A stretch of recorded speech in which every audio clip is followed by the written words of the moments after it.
AP శ్రీశైలానికి సమీపంలోని శిఖరేశ్వరం దగ్గర ఉద్రిక్తత నెలకొంది. ఉదయం నుంచి ఇష్టకామేశ్వరి భక్తులు నిరసన వ్యక్తం చేస్తున్నారు. ఆలయానికి జీపులు నడపకుండా నిలిపివేయటంపై భక్తులు రహదారిపై బైఠాయించి ఆందోళన చేస్తున్నారు. తమకు వెంటనే వాహనాలు ఏర్పాటు చేయాలని డిమాండ్ చేశారు.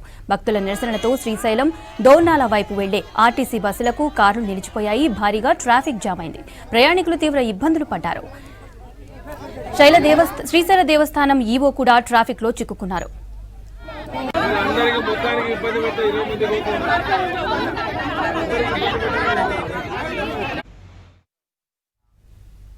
అయితే ఫిట్నెస్ లేని జీపులను పోలీసులు నిలిపివేయడంతో ఈ పరిస్థితి ఏర్పడింది. అయితే ఫారెస్ట్ డిపార్ట్మెంట్ వారు భక్తుల దగ్గర అధికంగా డబ్బులు వసూలు చేస్తున్నారని ఆరోపించారు పోలీసులు.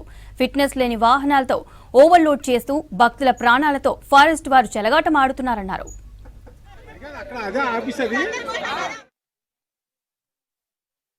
లేవడాలంట 8 గంటలకు టికెట్లు ఇస్తారంట. అది కూడా 1 డే బిఫోర్ రావాలంట. 120 టికెట్లు ఇస్తారంట. ఈ 120 టికెట్లు ఇక్కడ ఇవ్వడం అయింది. శ్రీశైలం టెంపుల్ దగ్గర ఎందుకు ఇవ్వట్లేదు? అక్కడ ఎందుకు అరేంజ్మెంట్ చేయట్లేదు? భక్తులకు ఎందుకు ఇబ్బంది పెడుతున్నారు మీరు? దయచేసి రిక్వెస్ట్ చేస్తున్నాం, మీరు భక్తులకు ఇబ్బంది పెట్టకుండా ఈ కౌంటర్ ఇక్కడికి తీసేసి మీరు శ్రీశైలం టెంపుల్ దగ్గర మీ ఎండోమెంట్ డిపార్ట్మెంట్ వాళ్ళతో మాట్లాడి కౌంటర్ అక్కడ అరేంజ్ చేయండి. నైట్ 2 గంటలకు లేడీస్ ఆటో మాట్లాడుకొని ఇక్కడ వచ్చి కూర్చున్నాము. సరే అని చెప్పేసి మాకు ఇచ్చారు. వాటర్ లేవు, కనీసం టీ లేదు, ఏం లేదు. లేకున్నా పర్వాలేదు, అమ్మవారి కోసం మేము వస్తామని చెప్పి వచ్చాము. నిన్న టికెట్ ఇష్యూ చేశారు. ఇవాళ కూడా మేము మార్నింగ్ 7:30కి ఇక్కడ ఉన్నాము. సరే అని చెప్పారు. 1 అవర్ కూర్చున్నాం. కూర్చున్న తర్వాత మళ్ళీ మేము ఇవ్వట్లేదు అని చెప్పారు. వాళ్ళ ఇష్యూ వాళ్ళకి జరిగింది కావచ్చు, కానీ భక్తుల మీద ఇష్యూ చేయకండి. వాళ్ళది ఏమైనా ఉంటే వాళ్ళు చూసుకోమని చెప్పండి, మాకు ఇబ్బంది పెట్టకండి అని చెప్పి చెప్తారు. ఈ ఇష్టకామేశ్వరి గురించి శ్రీశైలం మండలం శిఖరం దగ్గర భక్తులు ఆందోళన చేస్తున్నారని చెప్పి సమాచారం మేరకు నేను నా సిబ్బంది రావడం జరిగింది.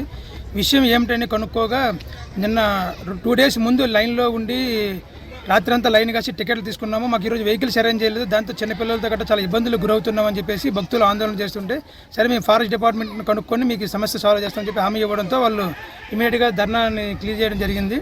ఫారెస్ట్ డిపార్ట్మెంట్ అడగా ఈ ఏవైతే బండ్లు లోపల పోతున్నాయో ఆ బండ్లకి ఆర్సీ, లైసెన్సు, ఇన్సూరెన్స్ ఏమీ లేవు. వాటి భక్తులకు ఏదైనా బండి పొరపాటున ఏదైనా ప్రమాదం జరిగితే భక్తుల ప్రాణాలకే ముప్పు వాటిల్లుంది. కనీసం ఇన్సూరెన్స్ లేకపోవడం వల్ల